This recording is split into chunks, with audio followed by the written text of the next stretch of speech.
Stella, the fake heiress, spread a rumor that I was shamelessly trying to seduce her fiancé.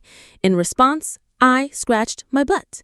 The city's beloved prince looked at me, his composure shattering as he shrieked, "Why are you scratching my butt?" My name is Jiang, and for the first 18 years of my life, I was human refuse. After 8 years of surviving as a scavenger in the city's grimiest corners, my biological parents finally found me. Their tearful reunion was a performance worthy of an Oscar. They wanted me to donate a kidney to my older brother, Victor. Of course, this wasn't their idea. It was Stella's, the fake heiress, the cuckoo in my nest. Their plan was simple. Bring the real daughter home, harvest her for a compatible organ to cure Victor's uremia, and then let Stella take all the credit. She would be the savior, cementing her place in Victor's heart and ensuring his lifelong devotion. As for me, the girl who actually gave up a piece of herself, I was destined to be mocked, discarded, and ultimately killed in a car accident arranged by the very brother I saved, all to help Stella secure her claim on the family's darling prince, Ethan Chen. How do I know all this? Because I've lived this story before. I'm the reincarnated protagonist of a novel so painfully tragic, it felt like a cosmic joke. The day I returned home coincided with a grand family dinner. Stella, with impeccable timing, let a few crocodile tears slip. My mother, Eleanor, immediately rushed to her side. "Stella, darling, what's wrong? Don't worry. Just because your sister is back doesn't mean we're sending you away. We raised you for 18 years. You are as much our daughter as she is." Stella looked at our parents with a face of manufactured emotion, dabbing her eyes. "I know. I'm just worried about Victor. It's such a happy day for our family with Kara returning, but he's all alone in that hospital room. When I think of that, I just lose my appetite." My parents beamed at her. "Oh, Stella, you're so thoughtful, always thinking of your brother. He was right to dote on you so much." I sat there, wordlessly demolishing a plate of gourmet cupcakes. My face was a blank canvas. Seeing that Stella and my parents were too distressed to eat, I simply pulled the entire dessert tray in front of me and took another large bite. The three of them paused their dramatic performance, their eyes locking onto me as I chewed, unfazed. Stella broke to silence. "Mom, Dad, maybe we should have Kara and Victor do a compatibility test. They're full siblings, so the chances of a match are incredibly high. If Kara donates a kidney, Victor's illness could be cured. I've already researched it. You can live a perfectly normal life with just one kidney. Kara would only lose an organ, but Victor would gain his life back." Before she could finish her noble speech, I cut her off. "Oh, I can't. My foster mom already sold one of my kidneys." I said it casually between bites of a red velvet cupcake. Then, for effect, I lifted the hem of my worn-out t-shirt, revealing the pale, jagged line of my appendectomy scar. I looked at my parents with an apologetic gaze. Seeing the stunned shock on their faces, and Stella's, I added another layer. "She was your biological mother, Stella," I said, my voice soft. "When I was 10, she told me she wanted to buy the new iPhone, so she cut one out and sold it." I finished my sentence by instinctively clutching my side, as if terrified they might lunge across the table and harvest the remaining one right then and there. "So that's why you brought me back," I whispered, letting my voice tremble. "For my last kidney. If I'd known, I never would have come." I squeezed my eyes shut and produced a gut-wrenching sob. "Wah!" The beauty of it was that Stella's real mother had drunk herself to death years ago. Her father was in prison for accidentally killing his mistress's husband during a fight. After they were gone, the mistress had tried to groom me for a life on the streets, but I ran.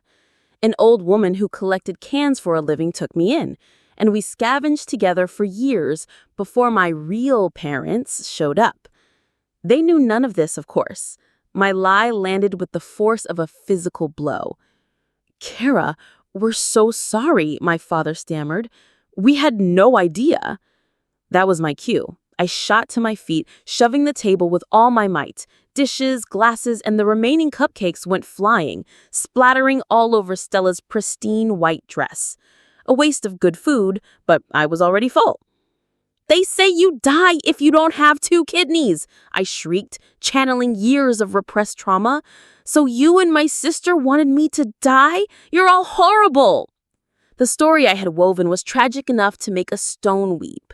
I could already imagine my parents lying awake at night, slapping their own faces in regret. Consumed by my performance, I fled the dining room in a panic, deliberately running into the wrong room, Stella's private sanctuary, and locking the door behind me. It was logical, appropriate, and deeply satisfying. The housekeeper, Mrs. Wong, pounded on the door. "Second miss, that is the eldest Miss's room. You can't go in there."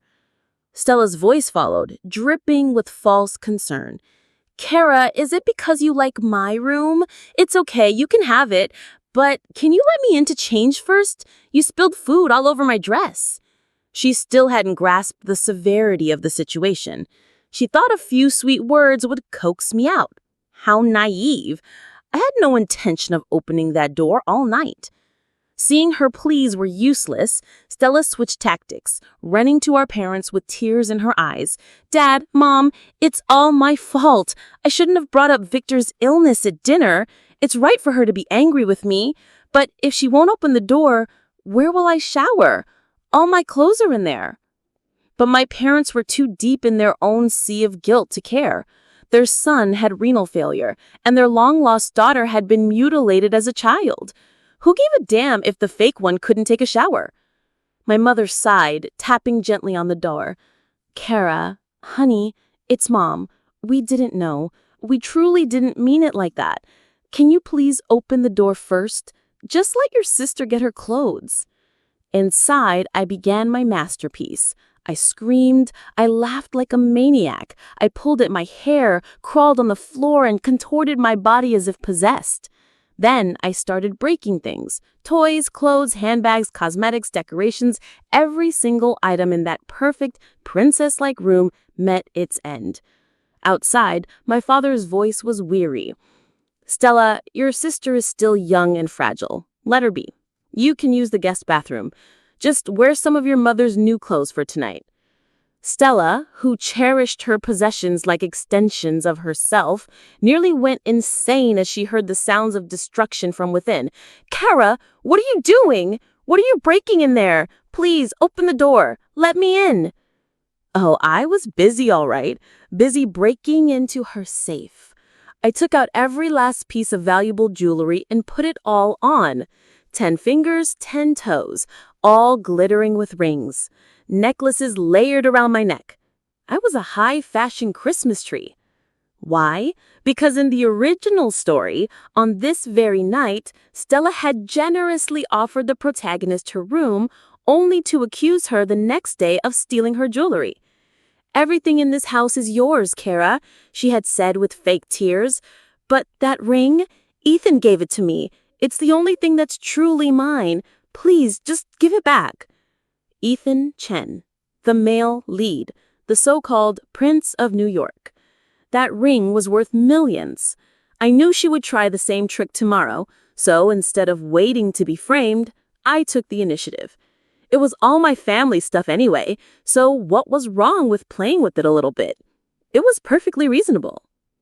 Because I had commandeered the room and refused to open the door, Stella had to swallow her pride and spend the night on a living room sofa. Early the next morning, the housekeeper, Mrs. Wong, found the bedroom door ajar. When she pushed it open, her soul just about left her body. The room that had been the pride and joy of the eldest miss now looked like the aftermath of a hurricane. Designer clothes were strewn everywhere. Cosmetics were smashed into the plush carpet, and expensive handbags lay limp and forgotten. And there I was, curled up in a corner on a velvet armchair, wrapped in a blanket, sleeping as peacefully as a baby. Why wasn't I on the bed? Because I'd eaten too many cupcakes the night before and had vomited all over the silk sheets. Then I thought, well, it's already dirty, might as well add a bonus combo of urine and feces. The result was that Mrs. Wong, before she could even process the visual chaos, was hit by the smell. She let out a piercing scream that echoed through the mansion. "Aye! Second miss! What have you done?" Her scream brought my parents and Stella running. The three of them froze in the doorway, their faces a mask of horror.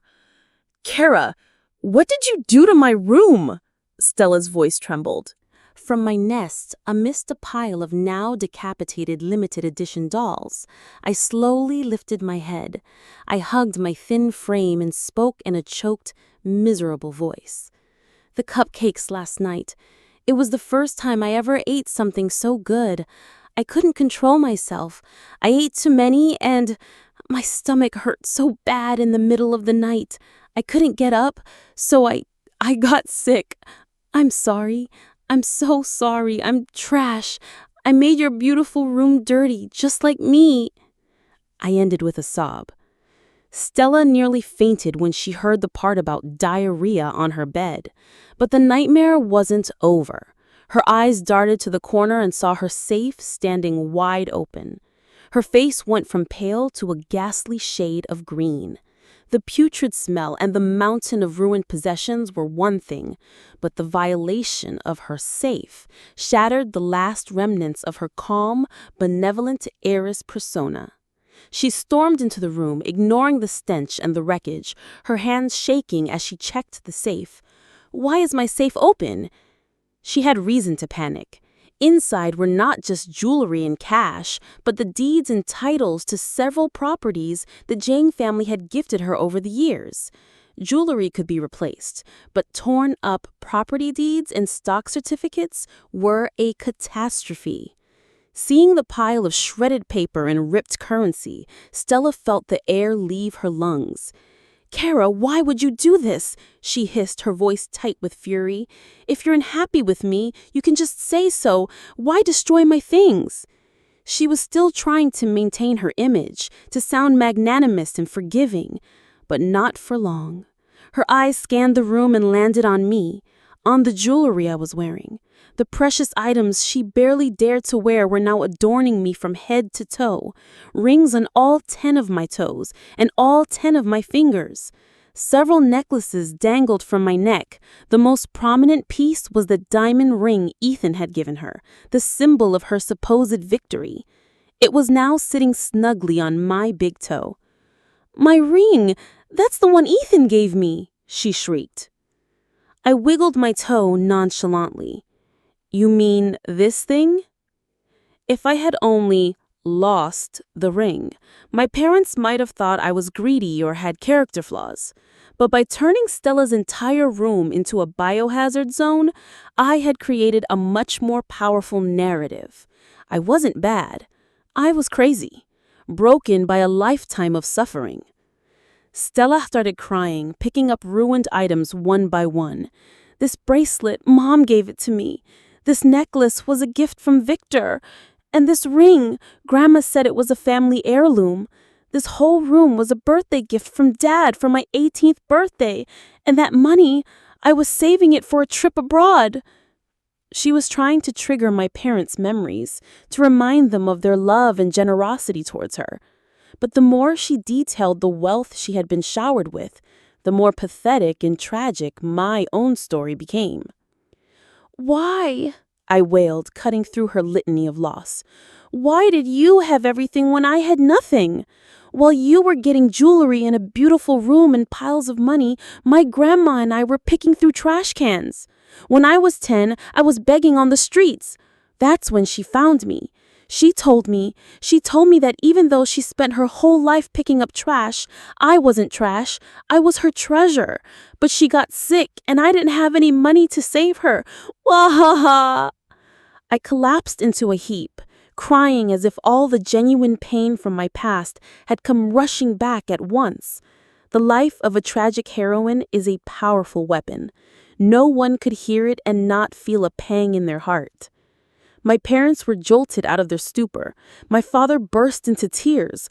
"Oh my God, what kind of life has my little Kara lived?" He rushed to my side. "Kara, Daddy failed you." My mother was beating her own chest, tears streaming down her face. I'm the one to blame. Why did I ever let that woman take you away? My daughter has become like this. How can I go on living? Anesthetized by my psychological blitzkrieg, they had no energy left to care about Stella's wrecked room. Their only concern was me. They immediately called for Mrs. Wang to help me get cleaned up and then rushed me to the hospital. The doctor at the urgent care clinic said it was likely just a mild stomach bug, exacerbated by stress, gave my parents a prescription for some basic medication, and sent us home. As we arrived back at the mansion, we saw Mrs. Wang and another staff member hauling the expensive, queen-sized mattress from Stella's room out the front door, clearly preparing to throw it away. I tilted my head. Oh, why are you throwing that out? I remember Stella saying that mattress cost over $10,000. Just get it professionally cleaned and let me sleep on it. I've slept on mattresses I found at the city dump before, so this is nothing. My father's gaze shot to Stella, his eyes so dark and cold they could have frozen fire. Realizing the ground was crumbling beneath her, Stella quickly tried to salvage the situation. Dad, you're misunderstanding. I would never throw it away just because of what happened. I just told Mrs. Wang to take it out for a deep cleaning, that's all. Oh, so she was planning to sleep on the bed I desecrated. Unlikely. Stella forced a gentle smile. Kara, if you like my room that much, I'll have it cleaned thoroughly and you can have it, okay? I answered with bland indifference. I'm not worthy. That room belongs to you. I should just sleep on the sofa in the living room. The room I had blessed with vomit and diarrhea was all hers to enjoy. She, the imposter who played the part of a gentle, pitiable heiress, was nothing like me. I didn't need to pretend. My pain was real. She was a thief who had stolen a life that wasn't hers, a cuckoo in the nest. Nothing more. Because I had shredded the property deeds, they had to be reissued. My father didn't hesitate. He addressed Stella with a formal, resolute tone that sealed her fate. Stella, your mother and I have thought this through. While we will always think of you as a daughter, you are not, in the end, our biological child. And what your biological parents did to Kara, it's unforgivable. Therefore, the transfer of those assets is no longer appropriate. I've already spoken to our lawyer to have them revoked. Those properties will be transferred to Kara's name. I hope you understand. He paused, adding a small, cold comfort. You don't need to worry. The other things we've bought you over the years, the jewelry, clothes, handbags, they are still yours. Stella's hands clenched into fists at her sides, her jaw so tight I thought her teeth might crack. Her eyes shot daggers at me.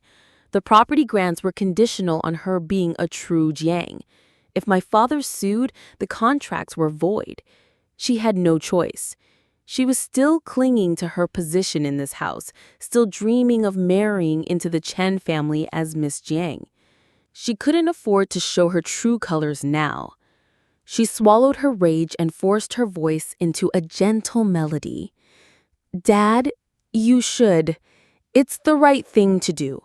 I can't forgive what my biological parents did to my sister either, but they've both passed away. We can only try our best to make it up to Kara now, to help her forget her past suffering. Please give the properties to her. They should have been hers all along. She probably thought this noble act would make my father hesitate. It didn't. He just nodded approvingly. Stella is as understanding as ever. Soon after, a stack of freshly printed deeds and titles was placed in my hands. I immediately burst into tears. Is this really for me? If you kick me out of the house one day, will I still have a place to go? My mother, who had perhaps thought my father was being too harsh, immediately softened at my words, her heart aching. You silly girl. This is your home. No one is ever going to kick you out. My father's voice was gentle for the first time. That's right, Kara. And I've made arrangements. Starting next week, you and Stella will attend school together. The Jiang family has more than enough money to support you for the rest of your life, but a young woman should still get a proper education. The moment he said it, Stella flinched. The color drained from her face. Dad, no.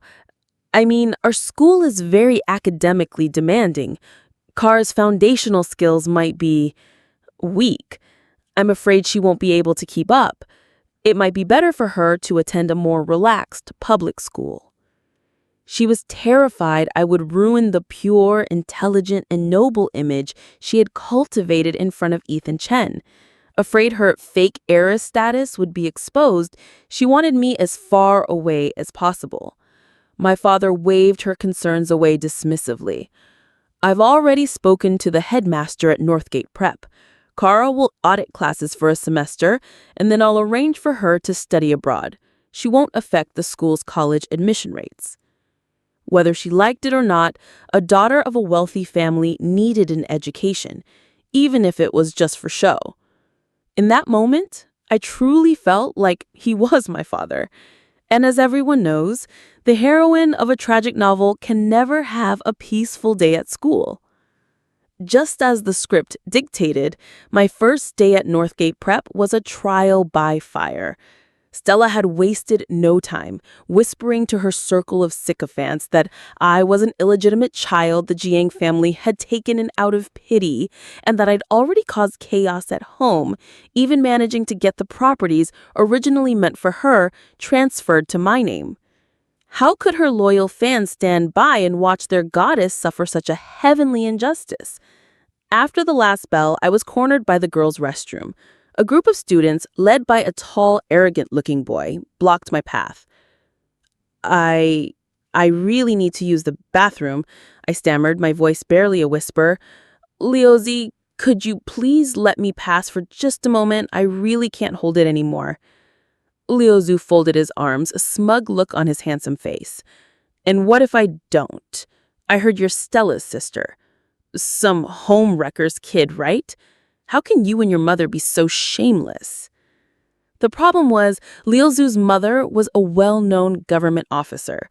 His father, a prominent hospital director, had left her for one of his graduate students and even had another daughter with the woman. As a result, Leozu had a visceral, all-consuming hatred for mistresses and illegitimate children. I was, at that moment, the perfect target for his rage. Fine. If I was going to be bullied, I might as well commit to the role. Without a shred of dignity, I dropped to my knees and hugged his leg. Leozi, please, I'm begging you, just let me go to the bathroom. I'm not an illegitimate child. I'm the real Jiang daughter. Stella's mother swapped us at the hospital and abandoned me. When I was 10, she even sold my kidney to buy an iPhone. I really can't hold it anymore, I wailed. If you don't let me in, I'm going to pee right here. I don't want to wet my pants. If the whole class sees, I'll be so ashamed. I'll just jump off the school roof. Please. Leozu, who came from a world of refined manners and unspoken rules, had never witnessed such a raw, desperate plea. His arrogant expression faltered, replaced by a flicker of panic.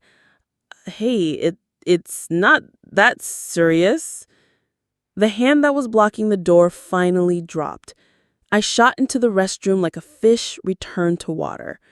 After a decisive and relieving flush, I sighed with satisfaction. Saved. Leozu, you're a really good person, I said as I came out. He was flustered. What nonsense are you talking about? I walked out, buttoning my uniform skirt, and immediately latched onto his sleeve. Thank you for not bullying me. I'm just a weak little pearl. If you bullied me, I'd probably die. You're my savior. Can I treat you to a bubble tea or some snacks? My parents give me $10,000 a month for allowance. You can have all of it. Just leave me enough for 2 meals a day. Leo just stared at me. Are you even a girl? And you didn't wash your hands? One of Leo's followers couldn't help but whisper, Leo, is this girl an idiot? I immediately protested. I'm not an idiot. I just never got to go to school before, so I don't know anything. When I was little, my foster mom died from drinking, and my foster dad died in a fight. My grandma who collected cans took me in. Sniffle, Are you going to hate me because I used to be a scavenger? Are you going to bully me now? Please don't tell anyone about me. I'll feel so insecure. I laid it on so thick that even I was impressed. Leo's friends, who had come for a show, were now looking at me with something akin to pity. So her story is even more tragic than a K-drama? One murmured. Stella's parents were that evil? How can she even show her face at this school? If it were me, I'd dig a hole and live in it, said another. I looked up at them with watery eyes. So, you're not going to bully me anymore? Leo smacked me lightly on the back of my head. Bully your head. I, Leo Xu, am a man of integrity. I don't bully girls. You already kneeled, so we'll call it even. As for Stella using me to get to you, just you wait. I asked timidly, so, do you still want my allowance? A boy next to him snorted. Does Leo look like he's short on cash? His mom is a cabinet secretary, and his grandfather is a retired general. His family practically runs half the city. Seeing how truly pathetic I was, a level of pathetic he'd likely never encountered, Leo not only didn't hit me, but actually took me out to eat. I was so moved I almost cried. Wow, Leo, you're so nice. I've never been to such a fancy restaurant before. Wow, this is delicious. It's the first time I've eaten something so good. It would be a waste not to finish it. Can I get a box to take the rest home for tomorrow? I can't let you spend so much money. Let me pay. Leo looked at me with an exasperated expression. Dude, this is KFC. Just shut up and eat. I lowered my voice. KFC? I've only ever seen it on TV. Sorry, I'm a little dumb. I've never had it. Leo was speechless. Have you ever had bubble tea? I brightened up instantly. A few times. When I was scavenging, sometimes I found unopened cups in the trash. Leo's face contorted, a mix of disgust and pity. After a long moment, he yelled, "Get up! We're going! I'm buying you a damn drink!"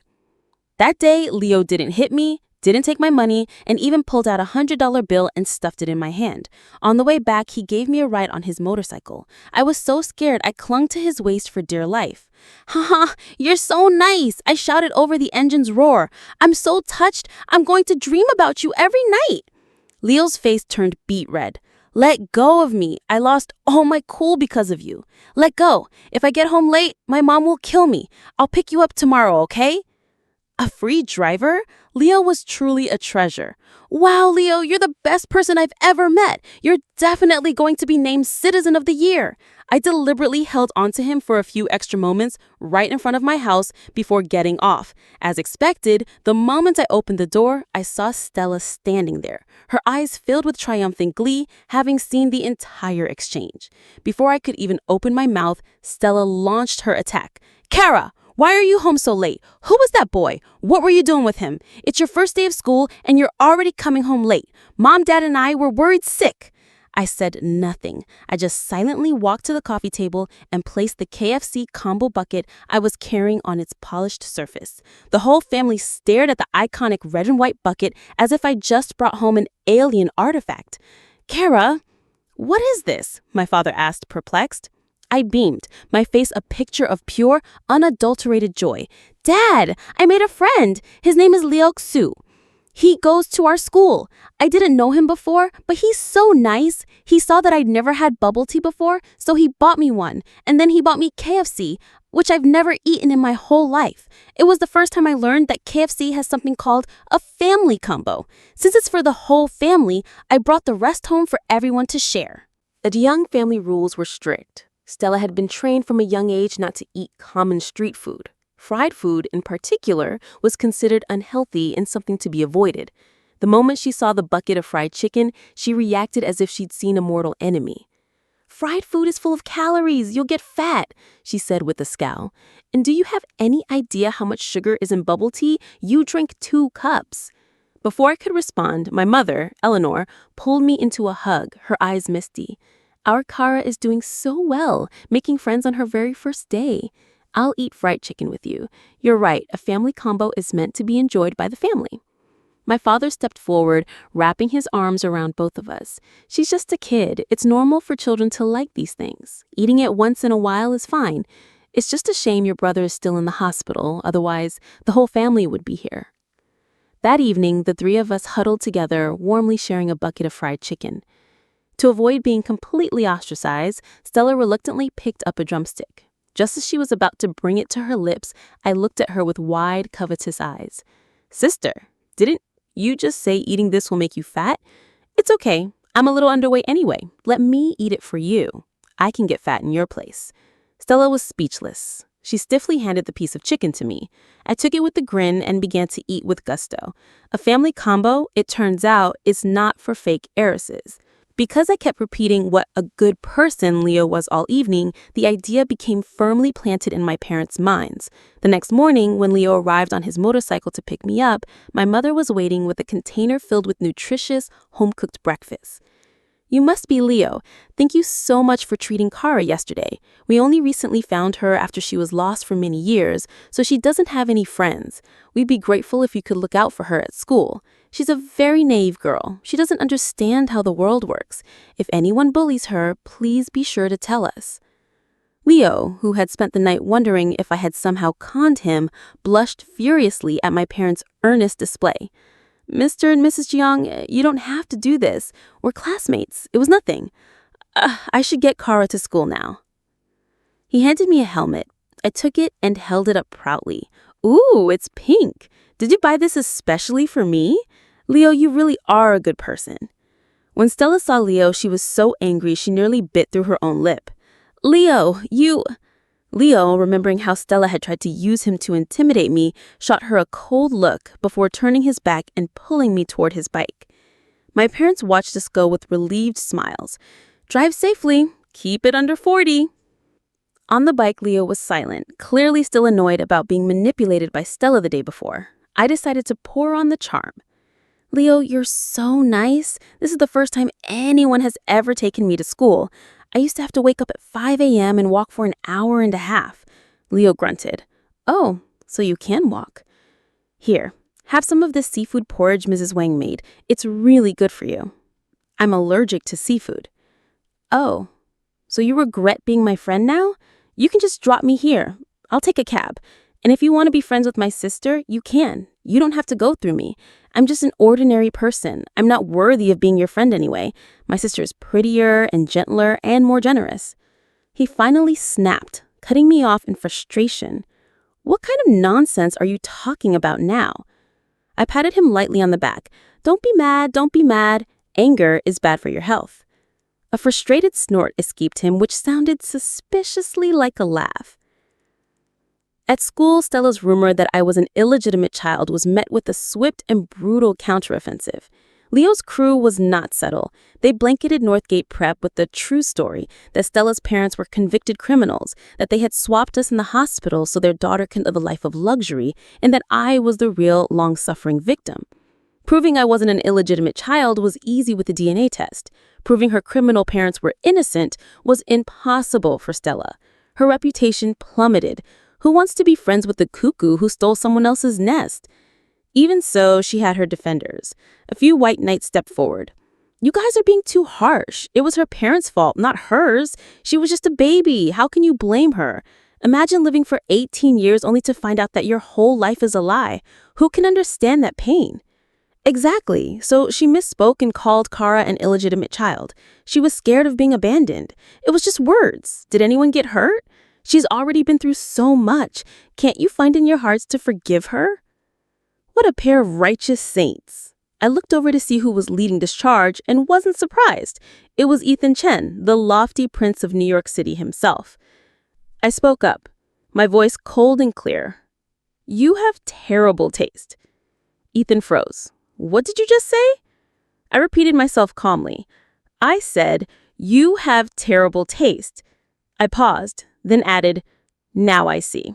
After a moment of stunned silence, Ethan's handsome face turned purple with rage. "Kara Jiang, what did you just say to me?" I gave him a slack shrug. "It was just words. Did anyone get hurt? You seem to have a big heart. Surely you can find it in yours to forgive me." I then tilted my head. Or let's back up a step. Am I entirely to blame here? Out of everyone in this hallway, why did I only say it to you? You should really reflect on that. The problem might be with you. Stella couldn't stand seeing me speak to Ethan like that. Her eyes reddened with fury. Kara, you've got too far. Apologize to Ethan right now. I looked at her as if a great realization had just dawned on me. Oh, so that was going too far. Then why didn't anyone ask you to apologize when you two were spreading rumors that I was an illegitimate child? Fine, you two can apologize to me first. You? Stella was so angry she couldn't speak. Her eyes darted to Leo, a desperate, pleading look on her face. In her mind, I was only this bold because I had Leo's backing, and surely she was still the untouchable goddess in his heart. How could he possibly let her be wronged? To her shock, Leo merely glanced at her, his expression bored. If you were wrong, then apologize. Why wouldn't you? In the end, Stella and Ethan were forced to mumble a reluctant apology. The fury and humiliation on their faces were palpable.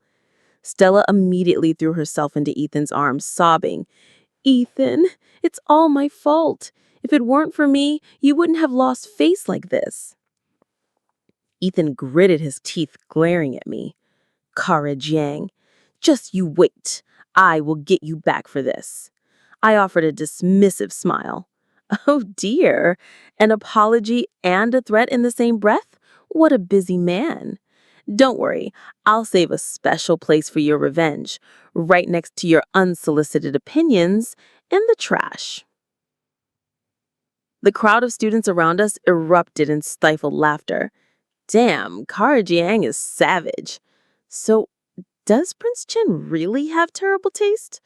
Dude, are you trying to get expelled? Stella wanted to marry into a wealthy family, so she always maintained a facade of grace, virtue, and gentleness in front of Ethan.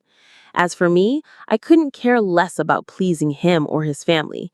In Ethan's eyes, I was nothing but a vulgar, unruly, lawless delinquent. And that suited me just fine. Stella truly believed she was Ethan's childhood sweetheart, his one true love. She was convinced that even if the whole world turned against her, Ethan would stand by her side. As long as she could marry him, she would remain a noble lady forever, retaining her status. The Chen family, however, had other ideas. They wanted a true heiress from an equal family, not the daughter of criminals who'd schemed her way into high society. Originally, Ethan was supposed to take Stella to the annual Met Gala charity auction, but at the last minute, the guest accompanying him was switched to me. Stella had already spent hours preparing. She had chosen the perfect couture gown, had her makeup and hair done by a celebrity stylist, and radiated an aura of elegant beauty. The moment she saw Ethan's car pull up, she rushed out. "Ethan, you're here. I'm all ready. We can go now." Ethan looked at Stella, then his eyes shifted to me with a look of profound awkwardness. "Stella, I'm sorry. My mother said that since Kara just got back, she's probably never been to an event like this. She insisted that I take her to see what it's like." My mother was a piece of work, but this time her meddling worked in my favor. A fancy gala meant lots of fancy food. I was still in my pajamas and fluffy bunny slippers. I shuffled forward and said nonchalantly, "I don't have a dress. Can I just go like this?" Ethan looked at me as if I'd just crawled out of a dumpster. Through gritted teeth, he forced out the words, "I'll take you to buy one." Stella stumbled back a step, her whole body trembling like a leaf in the wind, the picture of betrayal. "Ethan, is there really nothing you can do?" Ethan's face was grim. "You know my mother." I quickly seized the opportunity, linking my arm through Ethan's, my voice as sweet as honey. "Oh, Ethan, are you going to buy me lots of pretty dresses? Let's go, let's go." My mother watched me with a doting smile. "Look at her, she's so excited." My father put a comforting arm around Stella. "Come now, you've been to the gala many times. Kara has never been. Let her have this experience. Let's go inside with your mother and I." Ethan clearly despised me. In the car, he sat a full yard away from me as if I was carrying a contagious disease. I saw a box of gourmet chocolates on the seat between us and reached for it. He immediately snatched it away, crossing his arms defensively. "What are you doing, Kara Jiang? Don't even think about trying to seduce me. I'm not as easily fooled as Leo X. I blinked innocently. Seduce you? Don't you try to seduce me. He sneered. You think mimicking me is clever? It's pathetic. If my mother hadn't forced me, I would never be seen with you. I popped a piece of chocolate I'd managed to grab into my mouth. Oh, so your mommy made you. Got it. You are so vulgar. You have no shame, he sputtered. I reached over and gave his butt a firm pinch, directly confirming his accusation. Okay, no more talking. For a man with a butt as big as an ostrich egg, you sure do talk a lot. My action left Ethan completely stunned. The driver's eyes went wide in the rearview mirror. Ethan seemed to enter a state of shock, as if my singular pinch had irrevocably tainted his pristine manhood. He didn't say another word for the rest of the drive. I, on the other hand, happily ate my way through his box of snacks. Ethan, your snacks are delicious. Are you not having any? Are you just going to let me eat them all? You're so nice to me. Are you sure you don't have a crush on me? Your sister will be very angry if she finds out. You should think carefully. Oh, it's all my fault. This natural beauty is just too much for you to resist. Finally, Ethan couldn't take it anymore and lunged over to cover my mouth. Okay, I get it. I'm wrong. I'll call you sis. How about that? I'm begging you, please stop talking. Eat whatever you want. Do whatever you want. Just leave me out of it. He might not have deserved his prince title, but he was undeniably rich. When we got to the designer boutique, any item I looked at for more than 3 seconds, he simply waved his hand and said, "We'll take it." Just as I was about to thank him, he cut me off. Don't say anything. A sales associate nearby looked at us with shining eyes of admiration. Miss, your boyfriend is so good to you. How did you land such a rich and handsome man? Can you give me some tips? I leaned in close to her ear, whispering conspiratorially. I know one of his secrets. He told me not to tell anyone. Her eyes widened. What secret? I shrugged, my expression grave. Can't say. Really can't. Ethan saw me whispering and immediately marched over, looking ready for a fight. What are you talking about? Nothing, I said calmly. He shot me a suspicious glare before gathering the mountain of shopping bags. I've paid. Let's go get you styled. I trotted happily after him. I'd never experienced a high-end salon. It was thrilling, but my fluffy slippers betrayed me on the polished floor. I slipped with a yelp, my head smacking right into Ethan's back. He spun around, his face a mask of disgust. I already told you, stop finding excuses to get close to. He stopped mid-sentence, his eyes fixed on something behind me. I turned my head and saw Leo X standing there. He was dressed in a black leather jacket and jeans, radiating a cold, intense aura. Beside him stood a poised, middle-aged woman whose sharp, intelligent eyes held an unmistakable air of authority. Ethan froze. Leo, Auntie Sue. It was Leo's mother, Secretary Sue. She smiled warmly at us. Ethan, out shopping? And who's this lovely young lady? Terrified of being misunderstood, Ethan rushed to explain. She's from the Jiang family, their younger daughter. She didn't have anything to wear to the gala, so I was just helping her pick out a few things. Oh, Secretary Sue said, before turning to her son. The Jiang family's younger daughter. Isn't that the girl you've been driving to school every morning? Rio was silent, his dark eyes fixed on me. Hearing his mother's words, his expression grew even colder. Without a word, he turned on his heel and walked away. I stared after his retreating back. Oh boy, he's really mad this time. He didn't even wait for an explanation. Could it be? Did he actually like me? His taste in women was pretty good then. Seeing me staring after Leo, Ethan stepped in front of me annoyed. What are you looking at? I turned to face him, my expression completely serious. I think I'm in love. Ethan's eyes went wide. He stumbled back several steps as if I'd physically pushed him. You don't dare fall in love with me. I will never ever like you back. A toad like you wanting to eat swan meat. I pouted. You're not a swan. You're just a fly who likes garbage." No matter how uncivilized I acted as the heroine of this twisted novel, my grand entrance had to be stunning. The transformation from a girl in bunny slippers to a goddess descending from the heavens was a prerequisite of the genre. From being the presumptive fiancée of New York's prince, Stella was suddenly replaced by the second Miss Jiang, who had appeared out of nowhere. This information alone was enough to send the gossip reporters into a frenzy. To save face, the Jiang family had released a statement. Stella and I were twins. I had simply been lost as a child and had been living abroad for 18 years before my recent return. This, of course, only made the situation juicier. Ethan Chin and Stella Jiang were known childhood sweethearts. The rumor of their impending engagement had been circulating in New York's high society for years. My appearance at the gala on Ethan's arm immediately sparked a new, explosive narrative. I stole a glance at Ethan's phone. The headlines were already going viral. NYC Prince's two-timing heart, Jiang sisters in fiery love triangle, Kara Jiang, the homewrecker sister. Hashtag Jiang sisters share fiancé trends nationwide.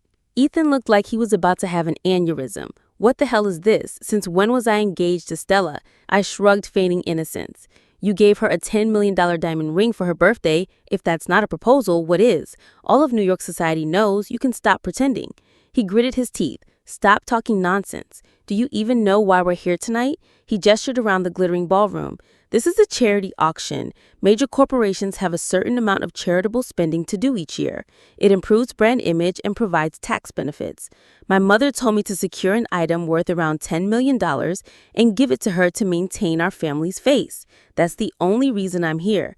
I nodded sagely. Oh, so it's a work thing. Of course. The Prince of New York is always on duty, even at a party. What a busy, important man you are. He thought I was mocking him and glared. You don't believe me? Fine. You see anything you like? I'll bid on it for you. Huh? Really? That's an option. My eyes immediately filled with tears. I clung to his arm. Ethan, you are too good to me. This is my first time wearing a real dress, my first time at an auction, and it'll be the first time anyone has ever given me such an expensive gift. Then I went in for the kill. I want a ring. It has to be more expensive than Stella's by at least $2 million. And bigger. Much bigger. The ring I ended up with was so enormous I had to wear it on my thumb. It was in fact a man's ring. Ethan stared at my hand speechless. That's a man's signet ring. Do you want me to have the jewelry set the stone so it fits you properly? I looked up at him with the shy, blushing gaze of a maiden experiencing her first love. No need. I just like big things. Ethan's face instantly turned crimson. Kara Jiang, shut your mouth. Just stop talking. After the charity gala, news immediately broke that Ethan Chen had spent $20 million to buy me a diamond ring. The narrative was set. Stella Jiang had fallen out of favor. The prince had a new muse, and he didn't care who knew it. The news hit Stella like a physical blow. In her despair, she ran out into the street and was involved in a car accident. She ended up in the hospital, her beautiful white dress stained red like a bride jilted at the altar. I went to find Ethan. I said, my tone grave, they're saying my sister got into an accident because of you. She nearly died. You should go see her, you heartless man. Ethan looked like he was about to physically climb the walls in frustration. Can you please stop talking nonsense? My relationship with Stella is not what you think it is. And my mother didn't intentionally keep her from the gala. If you keep saying these things, you'll only hurt her more. I looked up and down him. You didn't want to marry me, so why did you lead me on? Whoever makes the first move is the jerk. Kara Jiang, you're insulting me again. No, I'm praising you. Ethan, you're such a good guy. You treat every girl so well. It just makes them all want to marry you. Ethan had become so used to my ridicule that he was almost numb to it. Ha, have you not heard my nickname? I'm the Prince of New York. Even if I treated every girl badly, there would still be a line of them wanting to marry me. Oh, so you're a bestseller. Here's a fact that might surprise you. In the original novel, I, Kara, and Ethan were husband and wife.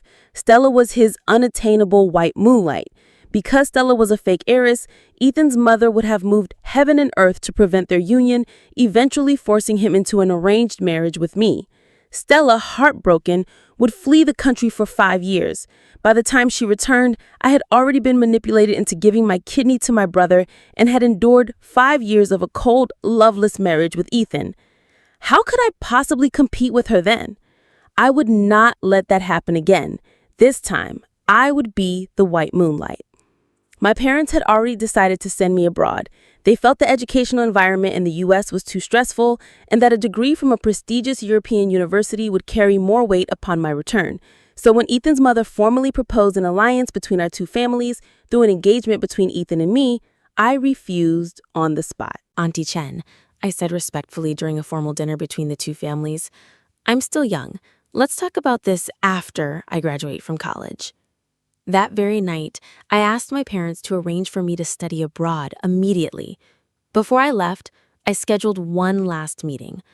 Leo had been giving me the cold shoulder for a solid month, ever since he saw me with Ethan at the mall and the subsequent scandal broke. I sent him a simple text. Meet me in the woods behind the gym during practice. His face when he showed up looked like a thundercloud, but he came. He strolled up, hands stuffed in his pockets. What do you want? Aren't you afraid your precious Ethan will get the wrong idea? I lowered my head in shame, nervously twisting the hem of my shirt. My relationship with Ethan isn't what you think. Leo snorted. Whatever your relationship is has nothing to do with me. I couldn't care less. He paused. So if it's not that kind of relationship, what kind is it? I looked up at him. Are you worried? He let out a series of short, sharp snorts, as if trying to physically expel annoying thoughts from his brain. Jiang, are you overestimating yourself? Do you think you're so beautiful that every man in the city is captivated by you? He held up a hand to stop my imaginary protest. I'll admit, you're kind of cute, but you're not my type, okay? Unless you shamelessly cling to me and refuse to let go, there's absolutely no way I would ever agree to be your boyfriend. Thank you for having such high regard for my persistence, I said softly. Unfortunately, my self-respect won't allow me to do something so humiliating. I do like you a little, but not enough to sacrifice my dignity to chase you.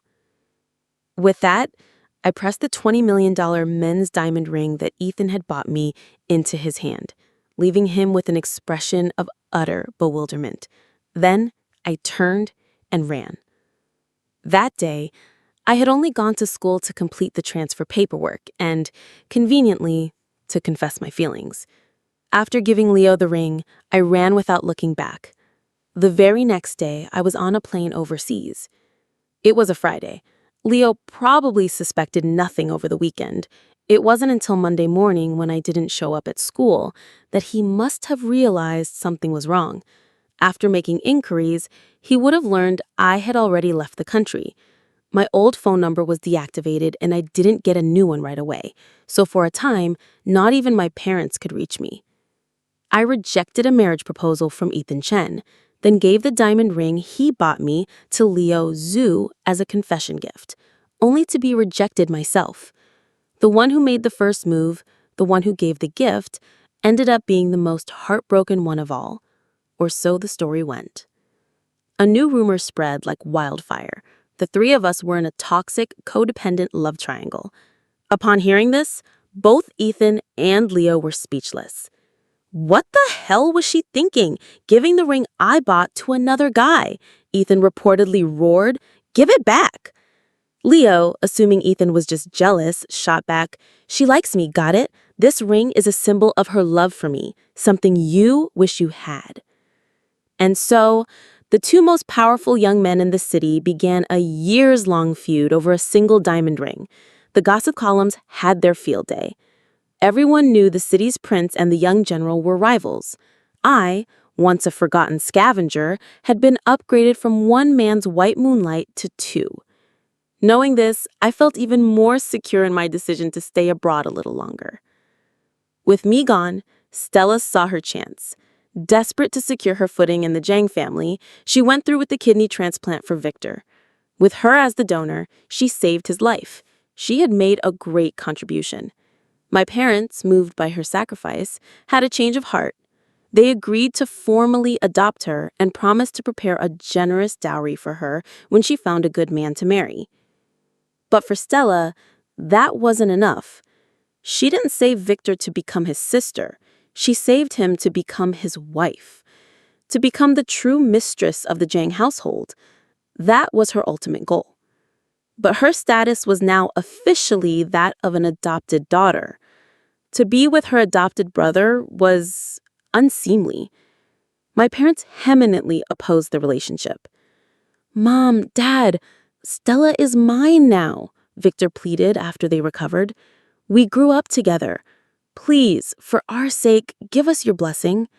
Your daughter will become your daughter-in-law. We'll still be one family, won't we?" He thought this appeal would soften their hearts. He was wrong. They were utterly disappointed and disgusted. They threw both of them out of the house. "Get out," my father's voice boomed. "The Jiang family does not have such a shameless son. Victor, you have brought nothing but disgrace upon us. We disown you." And just like that, I was designated the sole heir to the Jiang family fortune. At first, Victor and Stella thought my parents were just throwing a tantrum. After all, Victor was their only son, their flesh and blood. Stella was the girl they had raised from infancy. How could they truly cut them off completely? All that wealth, that entire empire, surely they wouldn't hand it all over to a daughter. So they waited. They waited until their own child was born. They waited until he was old enough for preschool. They kept waiting, but my parents' decision never wavered. Desperate, Stella took her son and intercepted my parents at the lobby of their corporate headquarters.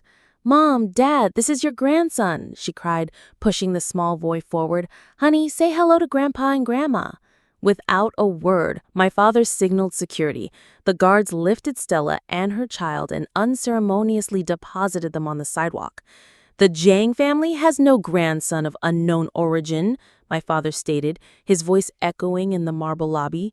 Stella, holding her crying child, was a pitiful sight. "Dad, Mom, he's Victor's son. How can you be so cruel? Please, just let us come home. We'll be good children to you, I promise." My mother just laughed, a sound devoid of any warmth. "I have a daughter. Why would I need a filial daughter-in-law?" She then delivered the final fatal blow that would seal their fate forever. "Your father and I have decided. Our daughter, Kara, will be the sole heir to the Jiang family. She suffered enough in her childhood. This is how we are making it up to her." And so, 5 years later, I returned to the country, bathed in a halo of glory and carrying the immense weight of my family's expectations. The moment I stepped into the arrivals terminal at JFK, Ethan Chen was there. He had apparently ditched a major board meeting to drive here himself, not to welcome me with a warm embrace, but to collect a debt. "That $20 million ring I bought for you, I still can't swallow the loss." Just then, Leo Su appeared. Seeing Ethan, he assumed his rival was there to steal his girl. Without a word, he strode forward and punched Ethan square in the jaw. "Kara is mine. Stay away from her," he growled. Ethan, already furious, was now seeing red. He hadn't gotten his ring back, and now he'd been assaulted. "What do you know? She's the one who owes me. 5 years of my beautiful youth, that's what she owes me." I looked at him coolly. "You did that willingly. I didn't force you. Ethan, you're the chairman of a multinational corporation now, a man of status. This kind of public squabbling is beneath you." The moment the two titans of New York's elite clashed over their long-lost white moonlight, the paparazzi descended like vultures. Flashes popped and microphones were shoved in our faces. The ensuing conversation sent the media into a state of pure ecstasy. "This is amazing. This love triangle is more chaotic than a telenovela. Just get a polyamorous relationship already." Ethan glared at me, his voice dripping with sarcasm. "Kara Jiang, have some decency. I thought you liked diamonds, so I bought you a diamond. Who knew you'd turn around and give it to my rival? Do you have any idea what people in this city have been saying about me for 5 years? They call me the ultimate simp, a loser who couldn't even win the girl. They say I'm not half the man Leo Su is." Leo, who had been gearing up for round 2, froze. "What did you just say?" Ethan's dam of resentment finally burst. Kara, Jiang, you are unbelievable. Couldn't you have bought your own damn ring? Why use the one I gave you to confess to another guy? Do you know he wore that thing for 5 years, showing it off to anyone who would look?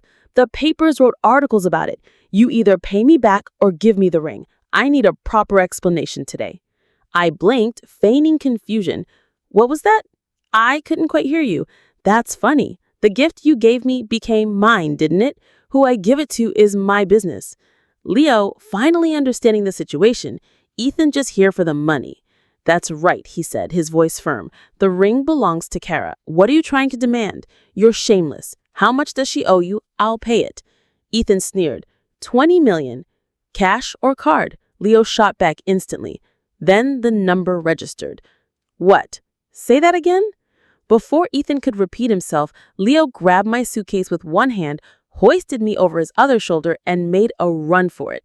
20 million? Are you trying to get yourself killed? He yelled as he sprinted through the terminal. Slung over his shoulder, I didn't miss a beat, continuing my performance. Wow, I didn't dare come back for 5 years because I owed Ethan 20 million. I couldn't pay it back, so I didn't want to bother him anymore. It's all his fault for rejecting my confession back then. I was too embarrassed to face him again. In reality, I had spent my time abroad earning multiple degrees and contributing to several major scientific research projects. But my fabricated excuse was just as believable. Leo believed every word of my sob story. It's all my fault, he said, his voice thick with emotion as he finally set me down. I shouldn't have been so harsh with you that day. The truth is, I've liked you for a long time. If I could go back, I would never have let you leave like that. I looked at him, my act dissolving away. So, what have you been doing for the last 5 years? He answered nonchalantly. I enrolled in West Point. I'm serving in the Army now. He looked at me. And you? Oh, you know, I said with a shrug. Got a few PhDs, made some breakthroughs in biomedical research, then came home to contribute to my country. We looked at each other for a long moment, the absurdity of our lives hanging in the air between us. Then we both started to cry. And moments later, we were both laughing.